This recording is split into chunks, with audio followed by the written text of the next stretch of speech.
Welcome back to my channel. ಇವತ್ತು ನಾನು ಈ ಪುಟಾಣಿ ಹಾಗೂ ಬೆಲ್ಲನ ಜೊತೆಗೆ ಯಾವ ರೀತಿ ಕರ್ಜಿಕಾಯಿ ಮಾಡೋದು ಅನ್ನೋದನ್ನು ಹೇಳ್ಕೊಡ್ತಾ ಇದ್ದೀನಿ.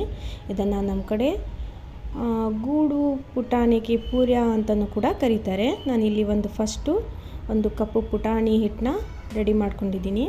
ಒಂದು ಕಪ್ಪು ಪುಟಾಣಿ ಹಿಟ್ಟಿಗೆ ಒಂದು ಸ್ವಲ್ಪ ಗಸಗಸೆ ಹಾಗೆ ಒಂದು ಸ್ವಲ್ಪ ಕಾಯಿ ತುರಿ ಹಾಕ್ತಾಯಿದ್ದೀನಿ, ಒಣ ಕೊಬ್ಬರಿ ಕಾಯಿ ತುರಿ ಇದು. ಹಾಗೆ ನಾನು ಇಲ್ಲಿ ಸೋಂಪು ಮತ್ತು ಏಲಕ್ಕಿ ಪೌಡರ್ನ ಪುಡಿ ಮಾಡ್ಕೊಂಡಿದ್ದೀನಿ, ಅದನ್ನು ಕೂಡ ಒಂದು ಸ್ವಲ್ಪ ಸೇರಿಸ್ತಾ ಇದ್ದೀನಿ. ಒಂದು ಸ್ವಲ್ಪ ಅದನ್ನು ಹಾಕಿ ಚೆನ್ನಾಗಿ ಮಿಕ್ಸ್ ಮಾಡ್ಕೋಬೇಕು. ಪ್ಲೀಸ್ ಫ್ರೆಂಡ್ಸ್, ನೀವು ನಮ್ಮ ಚಾನಲ್ಗೆ ಮೊದಲನೇ ಸಾರಿ ಭೇಟಿಯಾಗಿದ್ದರೆ ಪ್ಲೀಸ್ ನಮ್ಮ ಚಾನಲ್ಗೆ ಸಬ್ಸ್ಕ್ರೈಬ್ ಆಗಿ ಹಾಗೆ ಬೆಲ್ ಬಟನ್ನ ಆನ್ ಮಾಡಿ. ನಾನು ಯಾವುದೇ ವಿಡಿಯೋ ಹಾಕಿದರೂ ನಿಮಗೆ ಫಸ್ಟ್ ಬರುತ್ತೆ. ಹಾಗೆ ಒಂದು ಲೈಕ್ ಕೊಡೋದನ್ನು ಮರಿಬೇಡಿ. ಇದನ್ನು ಚೆನ್ನಾಗಿ ಮಿಕ್ಸ್ ಮಾಡ್ಕೊಂಡ್ಬಿಟ್ಟು ನಾನಿಲ್ಲಿ ಬೆಲ್ಲನ ಪುಡಿ ಮಾಡಿಕೊಂಡು ನಮಗೆ ಎಷ್ಟು ಸಿಹಿ ಬೇಕೋ ಅಷ್ಟನ್ನ ಆ್ಯಡ್ ಮಾಡ್ಕೋಬೇಕು. ಬಹುಶಃ ಒಂದು ಕಪ್ಪು ಪುಟಾಣಿಗೆ ನಾನು ಒಂದು ಕಪ್ಪು ಬೆಲ್ಲನ ಹಾಕ್ತಾಯಿದ್ದೀನಿ. ಚೆನ್ನಾಗಿ ಗಂಟುಗಳು ಇಲ್ಲದ ಥರ ಇದನ್ನು ಮಿಕ್ಸ್ ಮಾಡ್ಕೋಬೇಕು. ಗಂಟುಗಳು ಬರಬಾರ್ದು, ಆ ರೀತಿ ಚೆನ್ನಾಗಿ ಬೆಲ್ಲನ ಪುಡಿ ಮಾಡಿಕೊಂಡು ಈ ರೀತಿ ಸೇರಿಸ್ಕೋಬೇಕು. ನಮಗೆ ಎಷ್ಟು ಸಿಹಿ ಬೇಕೋ ಅಷ್ಟನ್ನು ನಾವು ರೆಡಿ ಮಾಡ್ಕೋಬೇಕು. ಇಲ್ಲಿ ನಮ್ಮ ಮಾವ ರೆಡಿ ಆಯಿತು. ಒಂದು ಸರ್ತಿ ಬೇಕಾದರೆ ನೀವು ಟೇಸ್ಟ್ ಮಾಡಿ. ಇನ್ನು ಸ್ವಲ್ಪ ಸಿಹಿ ಬೇಕಂದರೆ ಇನ್ನೂ ಸ್ವಲ್ಪ ಬೆಲ್ಲ ನೀವು ಆ್ಯಡ್ ಮಾಡ್ಕೋಬೋದು. ಹಾಗೆ ನಾನು ಇಲ್ಲಿ ನೆಕ್ಸ್ಟು ಅಂಗಡಿಯಲ್ಲಿ ಸಿಗುತ್ತಲ್ಲ ಗೋಧಿ ಹಿಟ್ಟನ್ನ, ಆ ಗೋಧಿ ಹಿಟ್ಟನ್ನ ತೊಗೊಂಡಿದ್ದೀನಿ. ಒಂದು 1/4 kg ತೊಗೊಂಡ್ಬಿಟ್ಟು ಅದನ್ನು ಚೆನ್ನಾಗಿ ಜರಡಿ ಹಿಡಿದು ಸ್ವಲ್ಪ ನಾದೋಕ್ಕೆ ನಾನು ಸ್ವಲ್ಪ ಹಿಟ್ಟನ್ನ ತೆಗೆದಿಟ್ಕೊತಾ ಇದ್ದೀನಿ ನಾನು. ಹಾಗೆ ಇದನ್ನು ಚೆನ್ನಾಗಿ ಸ್ವಲ್ಪ ನೀರು ಹಾಕಿ ಚಪಾತಿ ಅದಕ್ಕೆ ಕಲಸಿ ಸ್ವಲ್ಪ ಹೊತ್ತು ರೆಸ್ಟ್ ಮಾಡೋಕ್ಕೆ ಬಿಟ್ಟರೆ ತುಂಬಾ ಚೆನ್ನಾಗಿ. ನಾನಿಲ್ಲಿ ಸ್ವಲ್ಪ ನೀರು ಹಾಕಿ ಚೆನ್ನಾಗಿ ಹಿಟ್ಟನ್ನ ನಾದ್ಕೊತಾ ಇದ್ದೀನಿ. ಫ್ರೆಂಡ್ಸ್, ನಮ್ಮ ವಿಡಿಯೋ ನಿಮಗೆ ಇಷ್ಟ ಆದರೆ ಒಂದು ಕಾಮೆಂಟಲ್ಲಿ ಹಾಕಿ. ನಿಮ್ಮ ಅನಿಸಿಕೆ ಏನಾದರೂ ಇದ್ದರೆ ಕಾಮೆಂಟ್ನಲ್ಲಿ ಹಾಕಿ. ಹಾಗೆ ಒಂದು ವಿಡಿಯೋಗೆ ಲೈಕ್ ಕೊಡೋದನ್ನು ಮರಿಬೇಡಿ.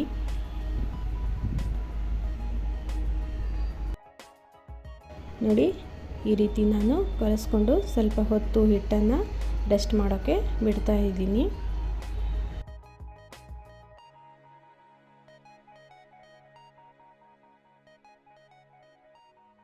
ನಾನಿಲ್ಲಿ ನೆಕ್ಸ್ಟು ಒಂದು ಸಣ್ಣ ಉಂಡೆಗಳನ್ನಾಗಿ ಮಾಡ್ಕೊಂಡಿದ್ದೀನಿ. ನಿಮಗೆ ಯಾವ ಸೈಜ್ ಬೇಕೋ ಆ ಸೈಜಲ್ಲಿ ನೀವು ಕರ್ಜಿಕಾಯಿನ ರೆಡಿ ಮಾಡ್ಕೋಬೋದು. ನಾನು ಈ ರೀತಿ ಸ್ವಲ್ಪ ತೆಳ್ಳಗೆ ಎಲೆನ ಈ ರೀತಿ ಚಪಾತಿನ ಲಟ್ಟಿಸ್ಕೊತಾ ಇದ್ದೀನಿ. ನಮಗೆ ಎಷ್ಟು ಮಾವ ಬೇಕೋ ಅಷ್ಟು ಅದರಲ್ಲಿ ಹಾಕಿ ನೋಡಿ, ಈ ರೀತಿ ಸ್ವಲ್ಪ ಉದ್ದ ಮಾಡ್ಕೋಬೇಕು ಚಪಾತಿನ.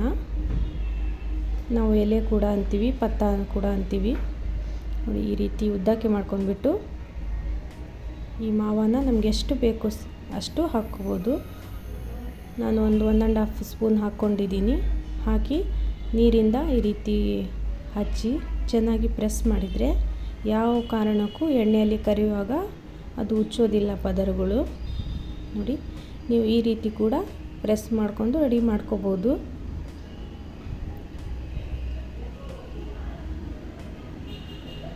ಚೆನ್ನಾಗಿ ಪ್ರೆಸ್ ಮಾಡಿದರೆ ಎಣ್ಣೆಯಲ್ಲಿ ಕರಿಯುವಾಗ ಹೌದು ಉಚ್ಚೋದಿಲ್ಲ. ನೋಡಿ, ನಾನು ಇನ್ನೊಂದು ಎಲೆಯಲ್ಲಿ ಬೇರೆ ಥರ ಡಿಸೈನ್ ಮಾಡಿ ತೋರಿಸ್ತೀನಿ.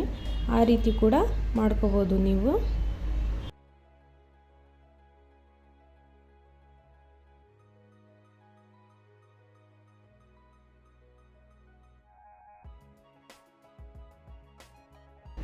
ನೋಡಿ, ಈ ರೀತಿ ಪ್ರೆಸ್ ಮಾಡಿ ಈ ರೀತಿ ಸ್ವಲ್ಪ ನೆರಿಗೆ ಕೂಡ ಕೊಟ್ಕೊತಾ ಹೋದರೆ ಇದು ಕೂಡ ಸಖತ್ತಾಗಿ ಬರುತ್ತೆ ಡಿಸೈನು.